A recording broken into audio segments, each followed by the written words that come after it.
गोदिया में सुंदर ललनवा बखरिया के भाग जागल हो। गोदिया में सुंदर ललनवा बखरिया के भाग जागल हो। हे ललना छोड़त नाही माई के अचरवा यशोदा मैया आस लागल हो। ललना छोड़त नाही माई के अचरवा यशोदा मैया आस लागल हो।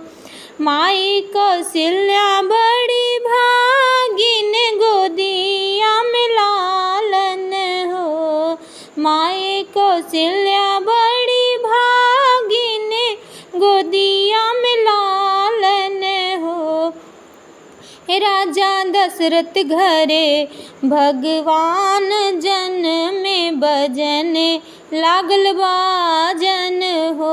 हे राजा दशरथ घरे जन में भगवान बजन लागे बाजन हो।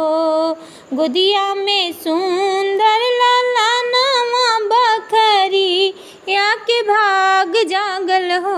हे ललना छोड़त नाही माई के अचरवा यशोदा मैया आस लागल हो। देवकी के कोखिया में जन्मे नक्षत्र बड़ा पावन हो। देवकी के कोखिया में जन्मे नक्षत्र बड़ा पावन हो।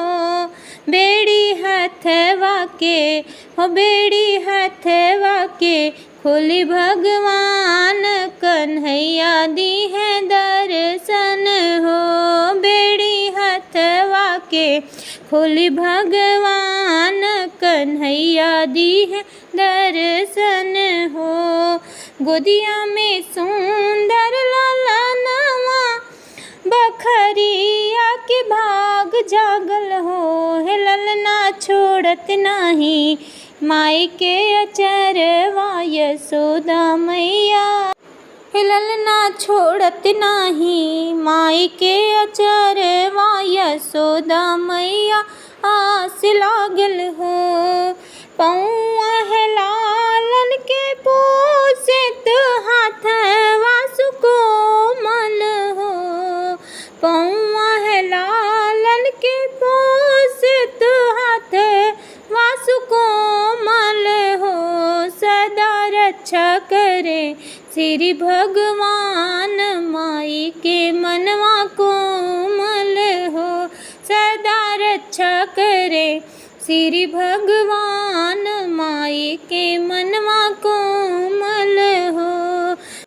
गोदिया में सुंदर ललनवा बखरिया के भाग जागल हो। हे ललना छोड़त नाही माई के अचरवा यशोदा मैया आस लागल हो।